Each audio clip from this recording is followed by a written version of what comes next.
What an amazing contrast we have here.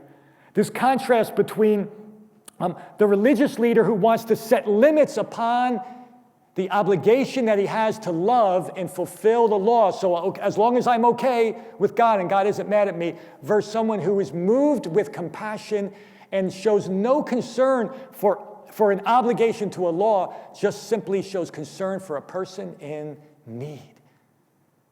And so the Samaritan the Jewish leader approaching Jesus, he's got no love for Samaritans.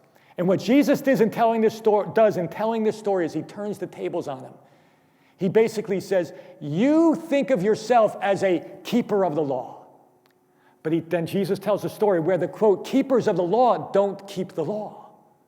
The keepers of the law don't love their neighbor as themselves. They pass by on the other side of the road. And the one who does fulfill the law is the Samaritan. Ooh, that had to hurt. Believe me, that hurt. Because when he heard that the Samaritan is the one that's fulfilling the law to be a neighbor to the Jew that had been hurt, that was hitting him right where it hurt, but convicting him where he needed to be convicted. Now, I want you to consider something else. Jesus also might have wanted this religious leader to identify, not with the priest and the Levite that went by on the other side of the road. I think he probably did, but I think he probably also wanted him to imagine himself if he was the Jew that had been robbed, beaten, and left on the other side of the road. Imagine if you were that person. Remember, he's asking the question, and who is my neighbor?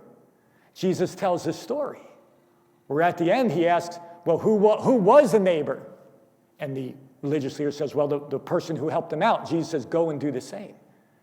So perhaps Jesus is wanting him to also think about the fact, what if you were the person beaten, robbed, left for dead along the side of the road? Who would you want to be your neighbor in that instance?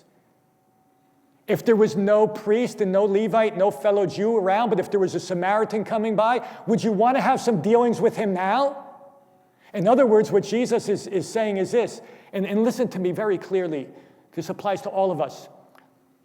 When we are literally dying for help, it is amazing how inclusive our definition of neighbor becomes. Let me say that again. When we are literally dying for help, it is amazing how all of a sudden our definition of who our neighbor is becomes much, much more inclusive.